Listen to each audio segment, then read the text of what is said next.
Assalomu alaykum. Aziz tomoshabinlar. Bugun men siz bilan O'zbekistonning har bir fuqarosini bevosita qiziqtiradigan, kelajagimizga ta'sir qiladigan o'ta muhim mavzuni muhokama qilaman. Gap pensiyalar haqida bormoqda. Ammo oddiy pensiya yangiliklari emas, balki pensiya 2026 yangi qoidalar. Kim to'lovlardan mahrum bo'ladi degan jiddiy savol atrofiga yig'ilgan ma'lumotlar haqida. Bu video sizning kelajakdagi moliyaviy barqarorligingizga ta'sir qilishi mumkin bo'lgan o'zgarishlar haqida. Men sizga juda muhim tafsilotlarni aytib beraman. Shuning uchun bu videoni oxirigacha diqqat bilan tomosha qiling. Hozirning o'zida kanalimga obuna bo'ling va videoga like bosishni unutmang, toki boshqalar ham bu muhim ma'lumotdan xabardor bo'lsin. Core of the problem: how it was before and what has changed now. Keling. Avvalroq pensiya tizimi qanday ishlaganini va 2026 yildan kuchga kiradigan yangi qoidalar nimani o'zgartirishini batafsil ko'rib chiqaylik. Ilgari tizim nisbatan sodda edi. Asosiy e'tibor ish staji va o'rtacha ish haqi miqdoriga qaratilgan edi. Masalan, ayollar uchun 55 yoshda, erkaklar uchun 6 yoshda pensiyaga chiqish huquqi uchun ma'lum minimal ish staji talab qilinadi. Ayollar uchun kamida 20 yil, erkaklar uchun kamida 20 yil. Bu shart bajarilsa, pensiya tayinlashda muammo bo'lmasdi. Pensiya miqdori esa so'nggi ish davridagi o'rtacha ish haqi va umumiy ish stajiga bog'liq edi. Yetarli staj bo'lmasa, yosh chegarasi yetgan fuqarolarga yoshga doir nafaqa tayinlanishi mumkin edi. Bu tizim ko'plab fuqarolar uchun tushunarli va nisbatan oshkora edi. Endilikda 2026 yildan boshlab jiddiy o'zgarishlar kuchga kiradi. Hukumat maqsadi pensiya tizimining barqarorligini oshirish va kelajak avlodlar uchun samaradorligini ta'minlashdir. Biroq bu o'zgarishlarning ba'zi ijtimoiy oqibatlari bo'lishi mumkin. Eng muhim yangiliklardan biri bu pensiya tayinlash uchun talab qilinadigan minimal ish stajining sezilarli darajada oshirilishidir. Avvalgi 25 yil o'rniga endilikda to'liq pensiya olish uchun erkaklar uchun kamida 30 yil, ayollar uchun esa kamida 25 yil rasmiy ish stajiga ega bo'lish talab etiladi. Bu o'z-o'zidan ko'plab insonlar uchun, ayniqsa norasmiy sektorda ishlaganlar, chet elda ishlaganlar yoki ish stajida uzilishlarga ega bo'lganlar uchun pensiya olish yo'lidagi to'siq bo'lishi mumkin. Ikkinchi muhim o'zgarish bu pensiya ballari yoki pensiya koeffitsentlari tizimining joriy etilishidir. Endilikda faqatgina ish staji va ish haqi emas, balki fuqaroning mehnat faoliyati davomida pensiya jamg'armasiga to'lagan ijtimoiy sug'urta badallarining hajmi va muntazamligi ham pensiya miqdorini belgilashda asosiy omilga aylanadi. Har bir yil uchun ma'lum bir ball yig'iladi va to'liq pensiya olish uchun minimal ballar yig'indisi ham belgilab qo'yiladi. Bu shuni anglatadiki, agar sizning rasmiy ish haqingiz past bo'lgan bo'lsa yoki siz ma'lum muddat rasman ishlamagan bo'lsangiz, yetarli miqdordagi pensiya ballarini yig'a olmasligingiz mumkin. Bu tizim shaxsiy hissa prinsipiga asoslanadi. Uchinchi muhim o'zgarish esa norasmiy sektor faoliyatining pensiya hisobiga olinishiga cheklovlardir. Ilgari ba'zi hollarda guvohlarning ko'rsatmalari asosida ham ish stajini tasdiqlash mumkin edi.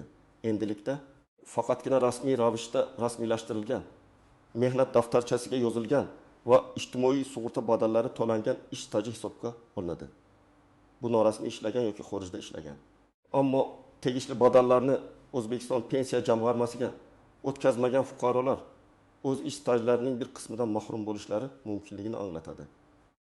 Xulosa qilib aytganda, tizim yanada murakkab va talabchan bo'lib bormoqda. Endilikda pensiya olish uchun nafaqat yosh va ish staji, balki ish stajining sifati, ya'ni uning rasmiylashtirilganligi va badallarning to'langanligi ham hal qiluvchi ahamiyat kasb etadi. Bu o'zgarishlar jamiyatning keng qatlamlariga ta'sir qiladi. Main part in detailed breakdown what you need to know, who should worry and who shouldn't. Keling, endi bu yangi qoidalarni batafsil tahlil qilaylik va kimlar xavotirlanishi kerak, kimlar esa nisbatan xotirjam bo'lishi mumkinligini aniqlaylik. Bu ma'lumotlar vaziyatni to'g'ri baholashga yordam beradi. Kimlar xavotirlanishi kerak? Biri, ish staji bo'yicha yetarli tajribaga ega bo'lmagan yoki uzilishlar bo'lganlar. Misol ifkedi. 1970 yilda tug'ilgan bir erkak maktabni tugatgach, 1997 yildan 2005 yilgacha davlat korxonasida rasman ishlagan. 11 yil. Keyin 2005 yildan 2015 yilgacha xususiy sektorda norasmiy ishlagan. Badallar to'lanmagan. 2015 yildan yana rasman ishga joylashgan va 2025 yilgacha ishlaydi. 2025 yilga kelib Uning rasmiy ish staji Urmanbekov 28 yilni tashkil qiladi. Yangi qoidalar bo'yicha erkaklarga to'liq pensiya uchun 30 yil staj talab qilinadi. Demak, u 2 yil stajga yetmayapti. Bu holda u to'liq pensiya olish huquqiga ega bo'lmaydi va unga kamaytirilgan pensiya yoki yoshga doir nafaqa tayinlanishi mumkin. Bu uning moliyaviy ahvoliga sezilarli ta'sir qiladi. Unga hozirdan stajini to'ldirish yo'llarini o'ylashi zarur. Misol 1975 yilda tug'ilgan ayol kishi oliy ta'limni tugatgach, 1997 yildan 2007 yilgacha o'qituvchi bo'lib ishlagan, 10 yil rasmiy staj. Keyin bolalarini tarbiyalash uchun 15 yil uy bekasi bo'lgan, norasmiy. 2022 yildan boshlab yana rasman ishga joylashgan va 2025 yilgacha ishlaydi. 3 yil rasmiy staj. Uning jami rasmiy staji 10 plus 13 yil. Yangi qoidalar bo'yicha ayollarga to'liq pensiya uchun 25 yil staj talab etiladi. Bu ayolga 12 yil staj yetmaydi. U nafaqat to'liq pensiya ola olmaydi, balki yoshga doir nafaqa olish uchun ham minimal talablarga javob bermay qolishi mumkin. Norasmiy sektorda uzoq vaqt ishlaganlar, misol bozorlarda savdo bilan shug'ullanuvchi yoki qurilish sohasida norasmiy mehnat qiluvchi ko'plab fuqarolarimiz bor. Ular ko'pincha soliqlar va ijtimoiy badallarni to'lamaydilar. Aytaylik, 1968 yilda tug'ilgan erkak butun umri davomida 1990 yildan boshlab norasmiy ravishda qurilishda ishlagan.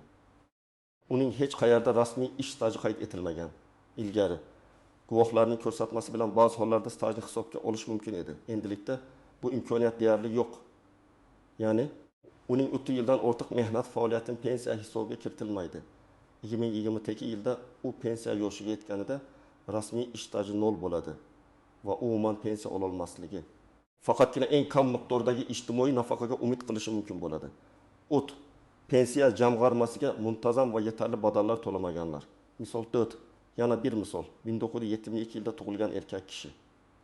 U biror firmada rasman ishlagan, lekin ish beruvchi bilan kelishib, uning ish haqi rasman juda past ko'rsatilgan va qolgan qismi konvertda berilgan. Bu holatda uning mehnat daftarchasida staj yozilgan bo'lsa-da, pensiya jamg'armasiga to'langan badallar miqdori juda kam bo'ladi. Yangi pensiya ballari tizimida esa aynan shu badallar miqdori asosiy o'rin tutadi. Aytaylik, u 28 yil rasmiy stajga ega. Agar uning har yillik badallari minimal darajada bo'lsa, u yetarli pensiya ballarini yig'a olmaydi. Natijada u staji yetarli bo'lsa ham pensiya ballari talabini bajara olmaydi va to'liq pensiya olish huquqidan mahrum bo'ladi yoki uning pensiya miqdori juda past bo'ladi. Kimlar xotirjam bo'lishi mumkin? 1. Butun mehnat faoliyati davomida rasman ishlagan va barcha badallarni muntazam to'laganlar. Agar siz davlat tashkilotlarida yoki yirik xususiy korxonalarda doimiy ishlagan bo'lsangiz, mehnat daftarchangiz muntazam yuritilgan bo'lsa va ish haqingiz to'liq rasman ko'rsatilib, undan barcha ijtimoiy badallar o'z vaqtida to'lab borilgan bo'lsa, sizda xavotirlanishga sabab yo'q. Aksincha, yangi ballar tizimi sizga katta ish staji va yuqori badallar evaziga munosib pensiya olish imkoniyatini beradi. Mustaqil ravishda faoliyat yuritib, o'zini o'zi band qilgan fuqarolar, agarda ular rasman ro'yxatdan o'tib, barcha badallarni o'z vaqtida to'lagan bo'lsalar. So'nggi yillarda o'zini o'zi band qilgan fuqarolar uchun qulay sharoitlar yaratildi. Agar siz hunarmand, sartarosh yoki boshqa sohada o'zini o'zi band qilgan bo'lsangiz va belgilangan tartibda rasman ro'yxatdan o'tib, pensiya jamg'armasiga badallarni muntazam to'lagan bo'lsangiz, sizning ish stajingiz ham hisobga olinadi va pensiya ballaringiz ham yig'iladi. Bu turdagi fuqarolar uchun yangi qoidalar hatto yanada shaffofroq tizimni anglatadi. Pensiya yoshiga yaqinlashayotgan va allaqachon yetarli ish stajiga ega bo'lgan fuqarolar. Agar siz masalan 2025 yilda pensiyaga chiqmoqchi bo'lgan ayol kishi bo'lsangiz va sizda 20 yildan ortiq rasmiy ish staji mavjud bo'lsa, yoki erkak kishi bo'lsangiz va sizda 25 yildan ortiq rasmiy ish staji mavjud bo'lsa, siz eski qoidalar bo'yicha pensiya olish huquqiga egasiz. Yangi qoidalar sizga ta'sir qilmaydi. Chunki ular 2026 yildan kuchga kiradi va siz pensiya huquqini undan oldin qo'lga kiritgan bo'lasiz. Lekin shuni unutmangki, har bir holat individualdir. Ushbu tahlil shuni ko'rsatadiki, kelgusi o'zgarishlar ayniqsa yoshi katta. Lekin hali pensiyaga chiqmagan va ish stajida uzilishlar bo'lgan yoki norasmiy ishlagan insonlarga jiddiy ta'sir qiladi. Ular hozirdan o'z holatlarini tahlil qilishlari va pensiya olish uchun yetishmayotgan staj yoki badallarni to'ldirish choralarini ko'rishlari kerak. Men partiki, exceptions to the rules, pitfalls. And unobvious nuances pensiya tizimidagi har qanday o'zgarishlar ba'zi istisnolar, kutilmagan jihatlar va e'tibordan chetda qolishi mumkin bo'lgan muhim nuanslarni o'z ichiga oladi. Keling, ushbu jihatlarni ham batafsil ko'rib chiqaylik. Chunki ular sizning shaxsiy vaziyatingizga jiddiy ta'sir ko'rsatishi mumkin. 1. Ba'zi toifalar uchun yoshga va stajga oid imtiyozlar saqlanib qolishi mumkin. Garchi umumiy qoidalar qattiqlashsa-da, ba'zi ijtimoiy himoyaga muhtoj guruhlar yoki maxsus sharoitlarda ishlagan fuqarolar uchun imtiyozli pensiya shartlari saqlanib qolishi ehtimoli mavjud. Masalan, nogironligi bo'lgan shaxslar, urush qatnashchilari, Chernobil fojiasi oqibatlarini bartaraf etishda qatnashganlar, ba'zi kasb egalari, masalan, konchilar uchun yosh chegarasi yoki ish staji talablari yengilroq bo'lishi mumkin.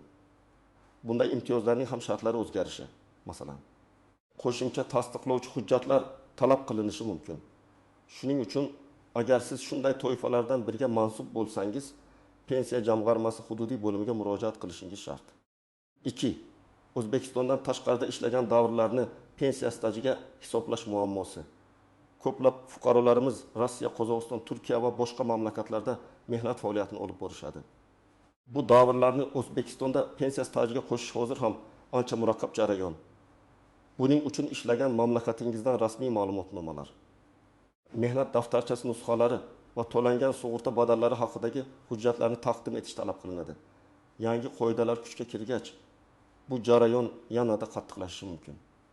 Agar siz chet elda ishlagan bo'lsangiz va o'sha mamlakatlarda pensiya jamg'armasiga badallar to'lagan bo'lsangiz, bu badallarning O'zbekistondagi pensiya bollari tizimiga qanday o'tkazilishi noaniq bo'lishi mumkin. Ba'zi davlatlar bilan pensiya masalasida ikki tomonlama shartnomalar mavjud, lekin ular barcha hollarni qamrab olmaydi. Bu sizning chet eldagi mehnat stajingizni tasdiqlashda jiddiy to'siqlarni yuzaga keltirishi mumkin. Shuning uchun chet elda ishlagan fuqarolar hozirdan o'sha davrdagi hujjatlarni tartibga solishlari va kelajakda qiyinchiliklarga duch kelmaslik uchun ularni tegishli organlarga topshirish yo'llarini o'rganishlari zarur. O'tu, mehnat daftarchasidagi xatolar va kamchiliklar. Yangi tizimda rasmiy ish staji va to'langan badallarga asosiy e'tibor qaratilishi sababli mehnat daftarchasidagi har qanday noto'g'ri yozuv, uzilish yoki nomuvofiqlik pensiya tayinlashda jiddiy muammolarni keltirib chiqarishi mumkin.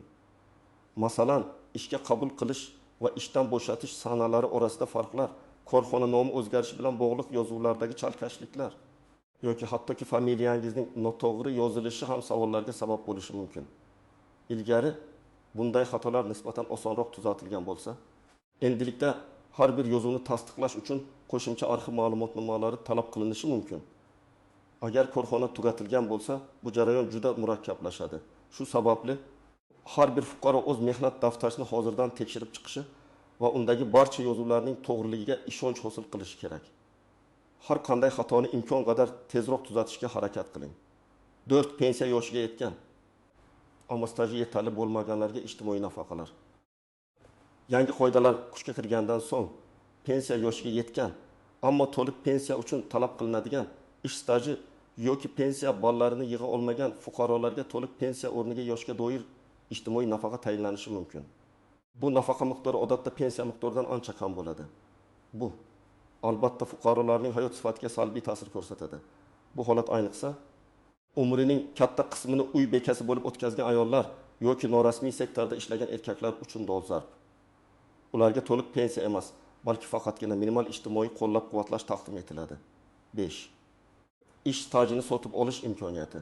Hukumat tomonidan pensiya tizimidagi o'zgarishlarga moslashish uchun yetishmayotgan ish stajini ma'lum badal to'lab sotib olish imkoniyati joriy etilishi mumkin. Bu ayniqsa pensiya yoshiga yaqinlashayotgan va pensiya uchun bir necha yil staj yetishmayotgan fuqarolar uchun juda muhim imkoniyat bo'ladi. Agar bunday imkoniyat yaratilsa, uning shartlari 1 yil staj uchun qancha to'lash kerak, qancha yilni sotib olish mumkin, diqqat bilan o'rganilishi lozim. Bu o'z navbatida ma'lum moliyaviy xarajatni talab qiladi. Ammo kelajakda to'liq pensiya olish uchun yaxshi investitsiya bo'lishi mumkin. Practical advice, specific steps on what the viewer should do endi. Aziz do'stlar, barcha shu ma'lumotlarni inovatga olgan holda men sizga aniq va amaliy tavsiyalar beraman. Har biringiz hozirdan pensiya masalasiga jiddiy yondashishingiz va quyidagi qadamlarni bo'shingiz lozim. 1. Mehnat stajingizni tekshiring va rasmiylashtiring. Bu birinchi va eng muhim qadam. Pensiya jamg'armasi hududiy bo'limiga murojaat qiling yoki elektron hukumat portali My.Documents orqali o'z mehnat stajingiz haqidagi ma'lumotlarni oling. O'z mehnat daftarchangizni va undagi yozuvlarni diqqat bilan tekshiring. Ishga kirgan va chiqqan sanalar, korxona nomlari, lavozimlaringiz to'g'ri yozilganligiga ishonch hosil qiling. Agar mehnat daftarchangizda uzilishlar yoki noto'g'ri yozuvlar bo'lsa, ularni hozirdan tuzatish choralarini ko'ring. Buning uchun siz avval ishlagan korxonangiz kadrlar bo'limiga murojaat qilishingiz, agar korxona tugatilgan bo'lsa, arxivdan ma'lumotnoma olishingiz kerak bo'ladi. Bu jarayondan vaqt talab qilishi mumkin, shuning uchun kechiktirmang. 2. Pensiya jamg'armasiga to'langan badallar haqida ma'lumot oling. Elektron hukumat portali orqali yoki pensiya jamg'armasining hududiy bo'limiga shaxsan murojaat qilib, o'zingizning shaxsiy sug'urta hisobingizdagi to'plangan badallar miqdori va pensiya ballaringiz haqida ma'lumot oling. Bu sizga qancha ball yig'ganingizni va pensiya olish uchun yetarli bo'ladimi, bilib olishga yordam beradi. Badallar miqdori kam bo'lsa, bu sizning kelajakdagi pensiya miqdoriga bevosita ta'sir qiladi. 3. Norasmiy ishlashdan voz keching yoki o'z faoliyatingizni rasmiylashtiring. Agar siz hozirda norasmiy ravishda ishlayotgan bo'lsangiz, masalan, o'zingizni o'zi band qilgan fuqaro sifatida, lekin ro'yxatdan o'tmagan bo'lsangiz, darhol o'zingizni o'zi band qilgan shaxs sifatida ro'yxatdan o'ting. Bu jarayon oddiy va qulay. Soliq organlari yoki davlat xizmatlari markaziga murojaat qilib, ro'yxatdan o'tishingiz mumkin. Shundan so'ng har oyda belgilangan minimal sug'urta badallarini to'lab, kelajakdagi pensiya stajingizni va ballaringizni shakllantirishingiz mumkin bo'ladi. Bu sizning kelajakdagi ijtimoiy himoyangiz uchun eng to'g'ri yechimdir. 4.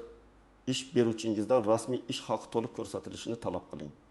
Agar siz rasmiy ishga joylashgan bo'lsangiz, lekin ish beruvchingiz ish haqingizning bir qismini norasmiy tarzda konvertda to'layotgan bo'lsa, bu sizning kelajakdagi pensiyangizga salbiy ta'sir ko'rsatadi. Pensiya badallari rasmiy ko'rsatilgan ish haqidan hisoblanadi. Ish beruvchingizdan to'liq ish haqingizni rasmiy ravishda ko'rsatishini va undan tegishli badallarni to'lashini talab qiling.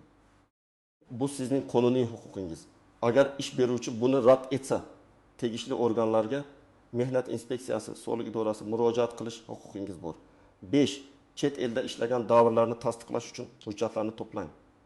Agar siz chet elda ishlagan bo'lsangiz, o'sha davrdagi mehnat shartnomalari, ish haqi ma'lumotnomalari, to'langan sug'urta badallari haqidagi ma'lumotnomalar va boshqa har qanday tasdiqlovchi hujjatlarni yig'ib oling.